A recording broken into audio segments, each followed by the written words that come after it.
Imagine standing at the edge of a field, the air filled with the powerful echo of Allahu Akbar, the weighty moment when the knife is raised and the heart of sacrifice beats strong. Have you ever wondered, can a non-Muslim watch this? Can they be part of this profound moment, the Qurbani, the sacred act of sacrifice? Today, let's dive deep, peeling back the layers of Islamic teaching, the life of the Prophet, and the words of the Quran to uncover a question that may seem simple yet touches the very soul of what it means to worship, to witness, and to understand.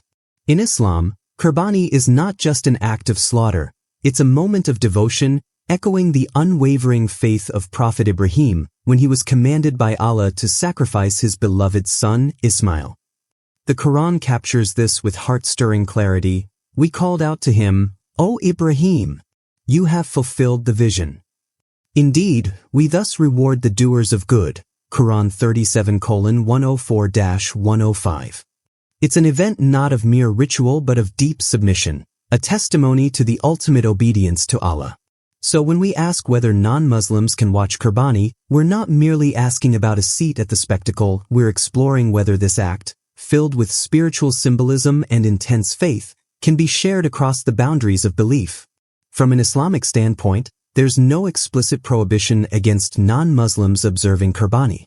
In fact, during the time of the Prophet, non-Muslims lived in the community, and the Prophet's openness to interfaith dialogue is well known. The Prophet hosted delegations of Christians and Jews, explained the pillars of faith to them, and even received them in his mosque. So, if a non-Muslim sincerely wishes to witness the Qurbani, not as a form of mockery or idle curiosity, but to understand, to respect, there's no clear harm in that. But here's where the depth of our faith's beauty shines. Qurbani isn't meant to be a spectacle, a performance for applause. It's an act of worship, a moment of private connection between the believer and the Creator. In a hadith narrated by Aisha, the Prophet said, "Indeed, Allah loves that you perfect your deeds, Muslim." The scholars of Islam remind us that the intention behind every act of worship is what breathes life into it. Ibn Qudama, the great Hanbali scholar, said that while there's no explicit text forbidding non-Muslims from observing Qurbani, Muslims should ensure the atmosphere remains respectful, focused on dhikr, the remembrance of Allah, and not turned into a show. We must remember that the slaughter itself is only one part of the Qurbani.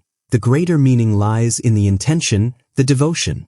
The Prophet warned against showing off in worship, saying, "What I fear most for you is the minor shirk, showing off." Ahmad. So, if non-Muslim friends or neighbors are curious about what's happening, it's a chance to invite them into the deeper story, the story of Prophet Ibrahim's faith, the spirit of sacrifice, the compassion for the poor that comes from sharing the meat. Let them see the values, not just the ritual. Let them see that in Islam, every drop of blood shed in the name of Allah is done with the prayer, Bismillah, Allahu Akbar, and with the intention of feeding the hungry, purifying the soul, and reviving the legacy of submission that transcends generations. And let's remember that the Sahaba, may Allah be pleased with them all, were the best of examples. When they performed acts of worship, their hearts trembled with awe of Allah, and they never turned their worship into a show for others. Umar ibn al-Khattab once saw a man in the masjid showing off his prayer, and he warned him, "Worship Allah with humility, not for people to see." This teaches us that Qurbani is not for the cameras, not for the crowd, but for Allah alone. Yet, if our non-Muslim neighbors or friends genuinely want to learn, to understand the beauty and significance of Qurbani, we can welcome them not as spectators of an event, but as guests to the spirit of Islam itself.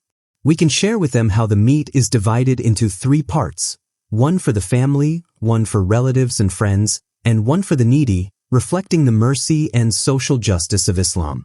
We can explain the prayer that sanctifies the animal's life, the compassion behind every cut, and the unity of the Ummah as millions around the world perform this same act in remembrance of Allah's command. So, can non-Muslims watch Qurbani?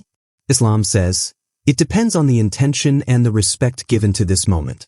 There's no blanket prohibition, but there's a deep reminder that this isn't a show, it's a sacred act, a bridge between the soul and the Creator.